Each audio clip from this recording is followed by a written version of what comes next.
Empower ನ್ಯೂಸ್ಗೆ ಸ್ವಾಗತ. ನಾನು ಸುನಿಲ್ ಹೊಸಕೋಟಿ.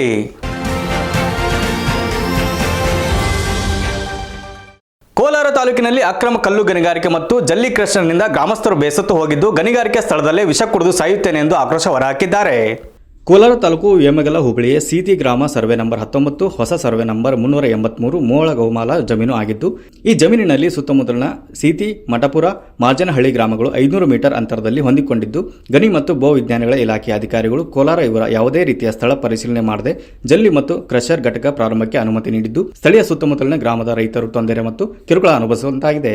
ಸುತ್ತಮುತ್ತಲಿನ ಗ್ರಾಮಗಳ ಜನ ಜಾನುವಾರು ಜೀವನ ಅಸ್ತವ್ಯಸ್ತವಾಗಿದ್ದು, ಬೆಟ್ಟ ಗುಡ್ಡಗಳಿಂದ ಕೂಡಿದ್ದು, ಆ ಪ್ರದೇಶದಲ್ಲಿ ವಾಸಿಸುವ ವನ್ಯಜೀವಿ ಸಹ ಜಲ್ಲಿ ಕ್ರಷರ್ಗೆ ಕಲ್ಲು ಬಂಡೆಗಳು ಸಿಡಿಸುವ ಬ್ಲಾಸ್ಟರ್ನಿಂದ ಬರುವ ಸದ್ದಿಗೆ ಭಯಬಿದ್ದು ಕಾಡಿನಿಂದ ನಾಡಿಗೆ ವಲಸೆ ಬರುವ ಸ್ಥಿತಿ ನಿರ್ಮಾಣವಾಗಿದೆ. ಆ ಭಾಗದಲ್ಲಿ ಜಮೀನುಗಳಿಗೆ ಕೃಷಿ ಮಾಡಲು ರೈತರು ಹೋಗಬೇಕಾದರೆ ಅದೇ ರಸ್ತೆಯನ್ನು ಬಳಸಬೇಕು. ಇಲ್ಲಿ ಕೆಲಸ ಮಾಡುವ ಕಾರ್ಮಿಕರು ಆ ಗಣಿಗಾರಿಕೆಯ ಮಾಡುವ ಸ್ಥಳಕ್ಕೆ ಕಾಂಪೌಂಡ್ ನಿರ್ಮಿಸಿ ಗೇಟ್ಗೆ ಬಾಗಿಲು ಹಾಕಿದ್ದಾರೆ. ಆಕಸ್ಮಿಕ ಒಳಗೆ ದನ ಕರು ಜನ ಬಂದರೆ ದಬ್ಬಾಳಿಕೆ ಮಾಡಿ ಬೆದರಿಕೆ ಹಾಕುತ್ತಾರೆ. ತಮ್ಮ ಕಷ್ಟವನ್ನು ಅಧಿಕಾರಿಗಳ ಬಳಿ ಹೇಳಿಕೊಂಡರೂ ಪ್ರಯೋಜನವಿಲ್ಲ. ಸಾರ್ವಜನಿಕರು ಸಮಸ್ಯೆಗಳನ್ನು ಆಲಿಸದೆ ನಿರ್ಲಕ್ಷ್ಯದಿಂದ ಅಲ್ಲಿಂದ ಹೊರಟೆ ಹೋದರು. ಇದೇ ರೀತಿ ಮತ್ತೆ ಕೆಲಸ ಮುಂದುವರೆದರೆ ಬೃಹತ್ ಹೋರಾಟ ಮತ್ತು ಧರಣಿ ಕೂರಲಾಗುವುದೆಂದು ಅಧಿಕಾರಿಗಳಿಗೆ ಎಚ್ಚರಿಕೆ ನೀಡಿದ್ದಾರೆ.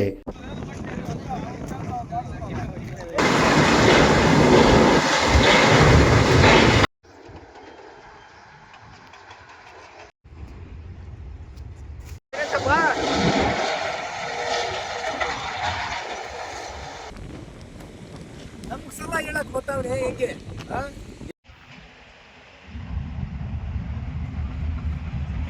ಹಳ್ಳಿ ಗ್ರಾಮ. ನಾವು ಇಲ್ಲಿ ಕ್ರೆಷರ್ ಮಾಡೋದಕ್ಕೆ ಮುಂಚೆ ಇಲ್ಲಿ ಯಾಕೆ ಹಿಂಗೆ ಮಾಡ್ತಾ ಇದ್ರಿ ಅಂತಂದರೆ, ನಾವು ಸೋಲಾರ್ ಫಿಟ್ ಮಾಡ್ತೀರಿ, ಹಳ್ಳಿಗೆಲ್ಲ ವಿದ್ಯುತ್ ಶಕ್ತಿ ಕೊಡ್ತೀರಿ ಅಂತೇಳಿ ಹೇಳಿದರು. ಇದು ಸರ್ಕಾರಿ ಜಾಗ, 600 ಎಕರೆ ಗೋಮಳ್ಳ ಜಾಗ ಇದೆ. ಇದರಲ್ಲಿ ಬಂದು ಅವ್ರಿಸ್ಕೊಂಡವರು 3 ಎಕರೆ ಏನೋ ಕೊಂಡ್ಕೊಂಡ್ಬಿಟ್ಟು ಈಗ ಸುಮಾರು 50 ಎಕರೆನಲ್ಲಿ ಬ್ಲಾಸ್ಟ್ ಮಾಡ್ತಾವ್ರೆ. ಈ ಕ್ರೆಷರ್ಗಳು ಮಾಡ್ತಾವ್ರೆ. ರಾತ್ರಿ ಹೊತ್ತು ಬಂದು ಬ್ಲಾಸ್ಟ್ ಮಾಡಿದಾಗ ಮನೆಗಳೆಲ್ಲ ಶೇಕ್ ಆಗ್ತಾವ. ಕೇಳಿದರೆ ಮೋಲ್ಡ್ ಹಾಕ್ಬಿಟ್ರೆ ಸೀಟ್ ಹಾಕೊಂಬಿಟ್ರಪ್ಪ ಸೇಫ್ಟಿ ಆಗಿರ್ತದ ಅಂತ ಹೇಳ್ತಾರೆ ಇಲ್ಲಿ ನಮ್ಮ ಲೋಕಲ್ ಲೀಡ್ರುಗಳು. ಇಲ್ಲಿ ಫಸ್ಟ್ ಬಂದವಾಗ ದಿಂಡ್ಕಲ್ಲು ಅಂತೇಳಿ ಹೇಳಿದ್ದು, ಈಗ ದಿಂಡ್ಕಲ್ಲೂ ಮಾಡ್ತಾ ಇಲ್ಲ. ಈ ಥರ ತುಂಬ ತೊಂದರೆ ಆಗಿಬಿಟ್ಟಿದೆ. ನನ್ನ ಹೆಸರು ಮಾರ್ಜನಹಳ್ಳಿ. 1.5 ಎಕರೆ ರೇಷ್ಮೆ ಬೆಳೆ ಇದೆ. ಸೊಪ್ಪು ಯಾರೋ ತಗೊಂಡು ಸರ್ ಧೂಳು ಬಿದ್ದುಬಿಟ್ಟಿದೆ ಅಂತೇಳಿ ದನಗಳು ಕೊಯ್ತಾ ಇದ್ನ, ದನಗಳು ಚಿಂತಾ ಇಲ್ಲ. ಅದೆಲ್ಲ ಮಣ್ಣೆಲ್ಲ ಒದರಿಬಿಟ್ಟು ಹಾಕ್ತೀನಿ, ಸ್ವಲ್ಪ ಚಿನ್ಬಿಟ್ಟೆಲ್ಲ ಅಲ್ಲೇ ಬಿಟ್ಬಿಡ್ತಾವೆ. ತುಂಬ ನೋವಾಗ್ತದೆ ಸರ್. ನಾವು ಇವತ್ತು ತೋಟ ಇಷ್ಟು ದುಡ್ಡು ಖರ್ಚು ಮಾಡಿ ತೋಟ ಎಲ್ಲ ಆಳ್ಬಿಟ್ಬಿಡೋದು, ಕಿತ್ತಾಕೋದು ಅಂತಂದರೆ ಏನು ಸರ್ ಅನ್ಯಾಯ ಇದು? ಏನೋ ಮಾಡಿ ನಾವು ಎಲ್ಲೆಲ್ಲಿ ಕೇಳ್ತಾರೋ ಅಲ್ಲಿಗೆಲ್ಲ ಬರ್ತಾಯಿದ್ರಿ. ಯಾರೋ ಅಧಿಕಾರಿಗಳು ಇದಕ್ಕೆ ರೆಸ್ಪಾನ್ಸ್ ಮಾಡ್ತಾ ಇಲ್ಲ. ಏಟಿಗೆ ಲಿಕ್ತಾರ ಇರಕ್ಕೆ ಆಗಲ್ಲ ತೋಟದಲ್ಲಿ. ಅವಾಗೆಲ್ಲ ನಮ್ಮನ್ನ ನಾಚಿಕೆ ಕಳಿಸ್ತಾರೆ ಸರ್. ಬಂದು ಹೋಗ್ರಿ, ನೀವು ಅರ್ಧ ಕಿಲೋಮೀಟರ್ ಹೋಗ್ರಿ. ಆಚ್ಕೊಡಿ ಹೋಗ್ರಿ ಅಂದ್ರೆ ಹೆಂಗ್ ಸರ್ ನಾವು ಹೋಗೋದು?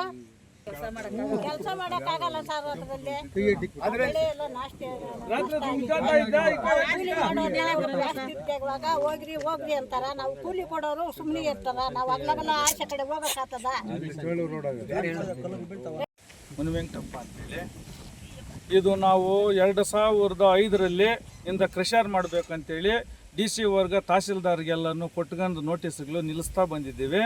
ಇಲ್ಲಿ ಆದರೂ ಕೂಡ ಮಣ್ಣು ಪಂಚಾಯತಿ ಗಮನಕ್ಕೆ ಬರದೆ, ತಹಸೀಲ್ದಾರ್ ಗಮನಕ್ಕೆ ಬರದೆ ಆಗಿರೋದು ಇಲ್ಲಿ 6 ಎಕರೆ ಜಮೀನು. 30 ಎಕರೆ ಜಮೀನಲ್ಲಿ ಅಂತಂದರೆ 24 ಎಕರೆ ದೌರ್ಜನ್ಯವಾಗಿ ಅಕ್ರಮವಾಗಿ ಮಾಡಿ ಇಲ್ಲಿ ಕ್ರೆಷರ್ ಮಾಡ್ಯವ್ರೆ. ಯಾವುದೇ ಅಧಿಕಾರಿಗಳು ಅವ್ರ ಹತ್ರ ಶಾಮೀಲಾಗ್ಯವ್ರ ಅಧಿಕಾರಿಗಳು ನಮಗೆ ಗೊತ್ತಿಲ್ಲ.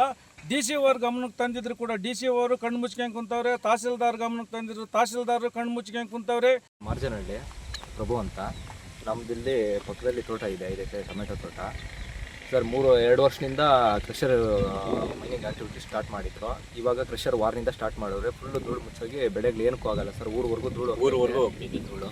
ಇದರಲ್ಲಿ ನವಿಲಿಗಳು, ಜಿಂಕೆಗಳೆಲ್ಲ ಇತ್ತು. ಪ್ಲಾಸ್ಟಿಕ್ನ ಸ್ವಲ್ಪ ಅವೆಲ್ಲ ಹೆಚ್ಚಾಗ್ಬಿಟ್ಟು ಊರುಗಳಲ್ಲಿ ನೀರು ಕಮ್ಮಿ ಬಿದ್ದೋಗಿತ್ತು ಬ್ಲಾಸ್ಟ್ ಮಾಡೋ ತೀವ್ರತೆಕ. ಕೆಲಸದವ್ರು ತೋಟದವ್ರು ಕೆಲ್ಸಕ್ಕೆ ಬರ್ತಾ ಇಲ್ಲ. ದನ ಕರುಗಳು ಮೇಸಕ್ಕೂ ತೊಂದರೆ ಆಗುತ್ತೆ. ಆಮೇಲೆ ನೆಪಕ ಮಾತ್ರ ಬಟ್ಟೆ ಕಟ್ಟಿದ್ರು ಕೂಡ ಅದು ಸುಮಾರು 100 ಅಡಿಯಷ್ಟು ಹೋಗ್ತದೆ ಸರ್. ಆ ರೇಕ್ ಹಾಕಿದ್ದಾರೆ. ಆ ರೇಖಕ್ಕೆ ತಾಕಿ ಮೇಲೆ ಹೋಗಿದ್ದು ಸುಮಾರು 1 ಕಿಲೋಮೀಟ್ರ್ ಹೋಗುತ್ತೆ. ಅಲ್ಲಿ ಕಮ್ಮಿಣ ತೋಟಗಳು, ಉಳುಗು ಮೇಸೋರು ಊರು ಮನೆ ಒಳಗೆ ಬರ್ತದೆ ಸರ್. ಮೊನ್ನೆ ಒಂದ್ಸಾರಿ ಏಟಿಗೆ ಇಕ್ಕಿದ್ರು.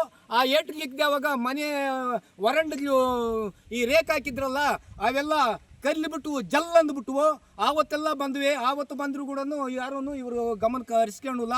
ನಮ್ಗೆ ಯಾವುದೋ ಒಂದು ನೆಪ ಹೇಳಿ ನಮ್ಮ ಮೇಲೆ ರೋಪ್ ಹಾಕ್ತಾರೆ ಇಲ್ಲಿರೋರು ಕೆಲವರು, ಅದು ಅವ್ರ ಭಾಷೆನಲ್ಲಿ ನಮ್ಗೆ ಅರ್ಥ ಆಗೋದಿಲ್ಲ. ಈ ಥರ ಎಲ್ಲ ತೊಂದರೆ ಕೊಡ್ತಾವ್ರೆ. ನಾವು ಬೆಳೆ ಮಾಡೋಕ್ಕಂತೂ ಆಗ್ತಾ ಇಲ್ಲ ಸರ್. ನಾವು ಬೇಕಾದಷ್ಟು ಬಂಡವಾಳಗೆ ಹಾಕಿದ್ದೀವಿ, ಅದರಲ್ಲಿ ಹೆಣ್ಣಾಳಿಗೆ ಬಂದರೆ ಕೆಲಸ ಮಾಡೋಕ್ಕಾಗಲ್ಲ. ಈ ಕಡೆ ತಿರುಗಿದ್ರೆ ಕಣ್ಣಿಗೆ ಬಂದು ಹೊಡಿತದೆ, ತೆಳ್ತಾ ಮುಖಗಳಿಗೆಲ್ಲ ಹೋಗ್ತದೆ ದುಮ್ಮು.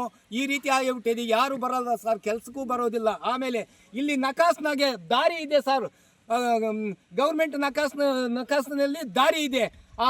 ಆ ದಾರಿನ ಬಂದ್ ಮಾಡಿದ್ದಾರೆ. ಈ ಕಡೆ ದನ ಕರು ಬರ್ಬೇಕಂತಂದ್ರೆ ಅಲ್ಲಿ ಗೇಟ್ ಬಾಗಿಲು ಮುಚ್ಚಿಸ್ತಾರೆ ಸರ್. ಈ ದನ ಕರು ಬಂದು ಮೇಯುವಾಗ ಆ ಏಟಿಗೆ ಶಬ್ದ ಕೇಳಿ ಅವೆಲ್ಲ ಗಾಬರಿ ಬಿದ್ದು ಓಡ್ತವೆ. ಇಲ್ಲಿ ಇಲ್ಲಿ ಇಲ್ಲಿ ಬಂದು ಒಂದು ಸಾರಿ ಬಂದು ಒಳಗಡೆ ಬಿಟ್ಟರು, ಒಳಗಡೆ ಬಿಡಪಾಟಿಗೆ ಬಾಗಿಲು ಹಾಕಿದ್ರು. ಜೀವ ಎಲ್ಲ ಈ ಬೈಟ್ಲೆಲ್ಲ ಚಲ್ಲ ಬಿಲ್ಲಲ್ಲಿ ಆದವು. ಆ ಮೇಯೋ ಹುಲ್ಲು ಮೇಲೆ ವಿಪರೀತ ಧೂಳು ಬಿದ್ದಿದೆ. ಆ ಧೂಳು ಕೂಡ ಹುಲ್ಲು ಕೂಡ ಮೇಯಲ್ಲ, ಆ ಮೇದ್ರು ಕೂಡ ಅವಕ್ಕೆ ಕಾಯಿಲೆ ತಪ್ಪಿದ್ದಲ್ಲ. ಇಂಥ ತೊಂದರೆಗಳೆಲ್ಲ ಅನುಭವಿಸ್ತಾ ಇದ್ದೀವಿ ಸರ್. ದಯವಿಟ್ಟು ನಮ್ಮ ಈ ರೈತರಿಗೆ ಮತ್ತು ಊರಿಗೆ ತಿಳ್ತಾ ನಮಗೆ ತೊಂದರೆ ಇಲ್ದಿರ ಈ ಕ್ರಷರ್ ನಿಲ್ಲಿಸಿಬಿಟ್ರೆ ನಮಗೆ ನಾವು ಧನ್ಯರಾಗ್ತೀವಿ. ನಾವು ನಿಮ್ಮನ್ನು ನೆನ್ಕೊಳ್ತೀವಿ. ನಮ್ಗೆ ದಯವಿಟ್ಟು ಇನ್ನು ಕ್ರಷರ್ ನಿಲ್ಲಿಸೋಂಗೆ ಏರ್ಪಾಡು ಮಾಡಿ ನಮ್ಮನ್ನು ಇದು ಮಾಡ್ಬೇಕು ಸರ್, ಸಹಾಯ ಮಾಡಬೇಕು. News reporter Srinivasa, empower news, Kolar. ಇದಿಷ್ಟು ಇವತ್ತಿನ ಸುದ್ದಿ. ನಿರಂತರ ಸುದ್ದಿಗಾಗಿ ನೋಡ್ತಾ ಇರಿ ಎಂಪವರ್ ನ್ಯೂಸ್.